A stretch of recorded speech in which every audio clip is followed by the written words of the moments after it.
Up until now, I was just happy to let the Liberalists keep on as they are with their stupid shit and eventually destroy themselves, because that is what's going to happen if they keep doing the things that they are. With that, I had the popcorn popped, plenty of soda at hand, and was ready to watch the show. The problem is, there is one thing that their leader, the great Sargon said, trying to pull something out of his ass on a stream, has repeated since, trying to push it as fact, and now his little cult of collectivist individuals are starting to parrot it too. If you have been out of the loop, in a part of the world without internet, whatever, and you haven't heard, according to the great and mighty Sargon, John Locke was the influence of the Founding Fathers of the United States of America, because they were all educated men who supposedly read his work. Now, I do not know if he actually believes this particular claim of his, or if he's being a dishonest shitbag at this point, having said it in the heat of the moment debating Richard Spencer on Warski Live. Honestly, I do not care. It is not worth my time, effort, or energy to put that much thought into it. Regardless, I will say this. On that stream, Mr. Ethno-State in Space summed up the great and mighty Sargon the fuckwad well in regards to his intellect. It is clear that he believes his intellect far exceeds what it is in reality. Just look at how he acts for proof of it. Taking it a step further, if you do, you will also notice that his grasp on given subjects, as in his knowledge on them, isn't nearly close to how he represents, and as a result, there's a lot of talking out of his ass involved. Not only that, he clearly also underestimates the intellect of others, along with their knowledge. This whole John Locke obsession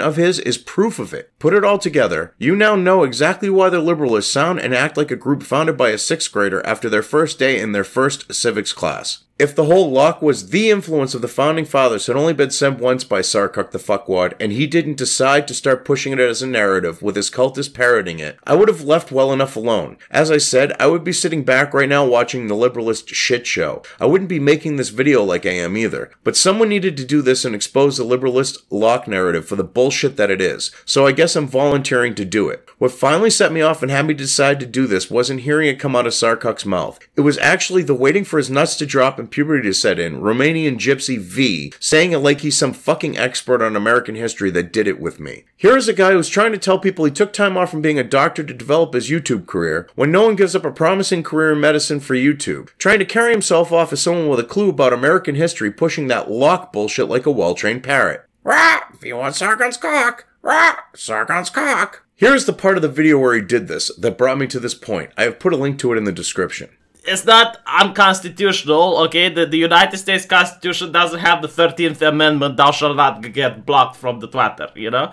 It's like back in the day, the Founding Fathers, when they got together after reading John Locke, and you know, like okay, we need to create a nation here that's different, and it's going to be the best nation on earth. Now, I want to say I actually agree with a lot of what V had to say in this video. I have to be honest on that note. Just because I think he's a lolcow, like his true love Sargon the fuckwad, and the Liberalists that follow them are a herd of lolcalfs, doesn't mean that I'm going to lie and say otherwise. Unlike their leader, I actually have integrity. As I also have way more of a clue when it comes to history compared to the Liberalists and their leader. I've actually studied it. Not so much today with life, but nonetheless, I have a degree in it. That qualifies me as having one. I know this is the internet and people can claim whatever they want. I don't care whether any of you believe I have a degree in history or not. I don't care if the collectivist, individualist, cult of Liberalists believe either. The only reason why I mentioned it is because having studied history to such a point helps to explain why hearing the prepubescent V talk out his ass might have set me off is all. Before going any further, because it seems like the Liberalists are clueless as to who the Founding Fathers actually were, it is probably best to clarify who they were. Plus, I am sure there are some besides them who might benefit from this as well. For whatever reason, there is this mentality that the Founding Fathers were just those famous men we know from the Declaration of Independence and the Constitution for the most part.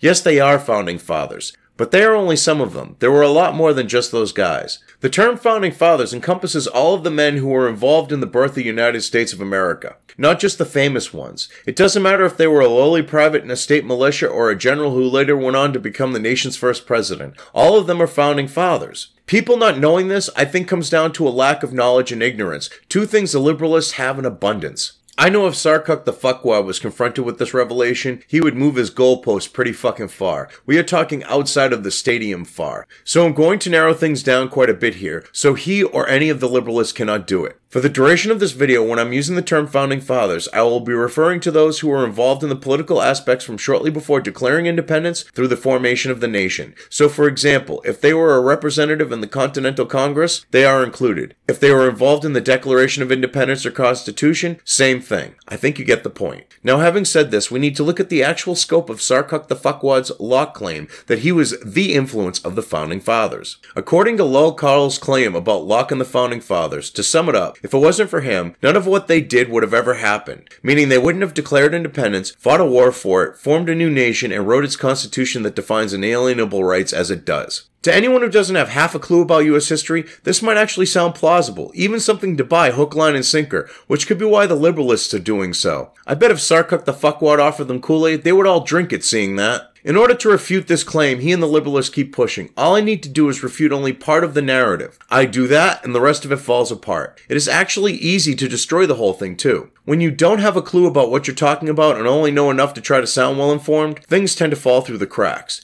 There are usually small ones, too. But in Sargon the Fuckwad's case with the whole Locke thing, a pretty fucking big thing slipped through them. We are talking state-sized, too. Where I am getting at with that is there is one state that I can pull off the top of my head that I can use to show that Sargon the Fuckwad's claims about Locke and the Founding Fathers are nothing but his talking out of his ass. It happens to be my home state, too, the state of New Hampshire. There are 3 ways that New Hampshire destroys the bullshit that Locke Carl is fertilizing the fields with regarding Locke. The first, New Hampshire's founding fathers included men who were not formally educated, and with that, not likely to have read his work. The second, New Hampshire kicked out his colonial governor in 1775 and declared its independence. The third, its constitution was the basis for the U.S. Constitution. Each of these things are matters of historical fact, too. Before getting into them deeper, some background information about colonial New Hampshire in that time period is necessary. As a colony, New Hampshire was made up overwhelmingly by salt-of-the-earth people. Back in those days, salt-of-the-earth people saw little to no formal education. If they were lucky, they were able to go to school through grammar school. Most of them went long enough to learn to read and write. A lot of them didn't have that luxury, so the odds of these people reading Locke, slim to nil. New Hampshire's economy was primarily based on professions that required little to no formal education. Or, they were ones where the education was apprenticeships.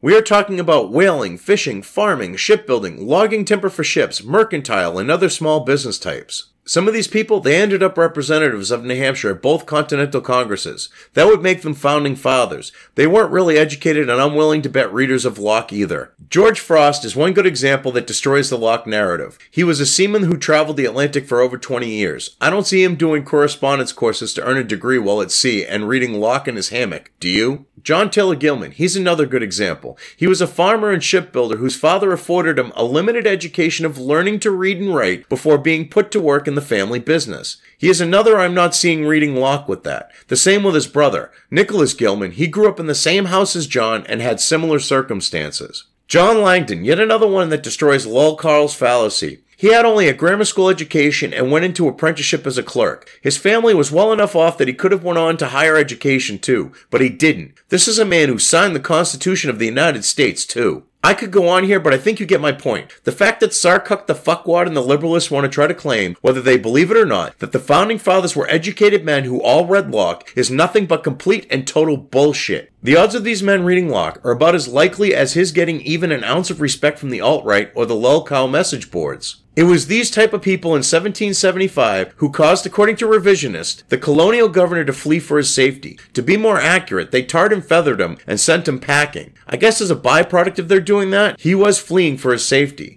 It really wasn't why he left, though. They kicked him out after giving him a going-away gift. It wasn't like they sent him packing and there was another one who showed up after him. They kept his replacements from even setting foot off the ships in Portsmouth. They had in effect declared their independence with that. They took it a step further, too. These were people who had experienced the decrees and policies of the Crown firsthand. They didn't need some British philosopher to tell them about the concepts of individual rights and self-determination. They learned that one on their own by living their lives under the oppressive hand of King George, not by reading Locke. They created to an extent the concept of what we would call classical libertarianism today, which is not to be confused with classical liberalism, like Locke likes to do. They are really two different animals. To dumb it down for him and the Liberalists, and this is really dumbed down so they can hopefully understand it too, at the core of each's beliefs, they are fundamentally different. Actual classical liberals, which none of you remotely are, believe that they should have certain rights that their government recognizes. Classical libertarians, on the other hand, they know they have certain inalienable rights endowed to them by their creator that go beyond the power of the government and cannot be infringed on by it. By today's standards, for lack of a better term, they would be minarchist libertarians. These rights are pretty much the same between the two camps. It's how each looks at how they are arrived at which differs. Classical liberals rely on the state to honor them. Classical libertarians, they make sure it does. As a result, New Hampshire had the first constitution in America in 1776. It didn't have a Bill of Rights, but set up the framework of a two-house Congress, a House of Representatives and a Council of 12. It was replaced by the current one in 1784, which contains a Bill of Rights, and was a heavy influence in regards to the U.S. Constitution, ratified in 1788. Both of them recognize that one's rights are inalienable and endowed by one's creator, not the government. They define these rights as things like freedom of religion and speech, the right of self-protection, and so on. I could go through an amendment to article comparison between them, but I'm not going to do that. I have provided links to both the U.S. Constitution and the Constitution of the State of New Hampshire in the description if you wish to investigate this further. Because if I were to do that, with how each breaks things up differently, I might need a corkboard, red string, and a lot of push pins. It is just a lot less complicated for you to go through them yourselves.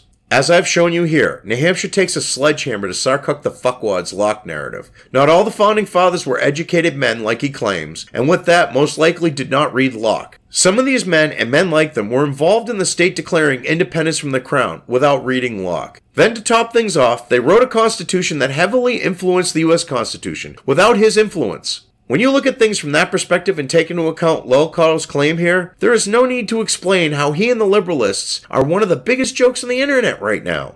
If you liked this video, depending on where you are watching it, please give it an upvote or thumbs up. If you want to know when new content of mine hits the internet, don't forget to subscribe to one or more of my social media or video accounts listed here. Also, with YouTube, don't forget to ring that bell. You can find all of my video content on both BitChute and YouTube. This may not be the case with other places I upload to, but I will try to minimize this happening. You are always welcome to interact with me at any of these sites on the list, so feel free to do so. If you have anything you want me to cover in a video, when it comes to news or current events, send it right along to me. I will try to do my best to cover it. As always, thank you for watching.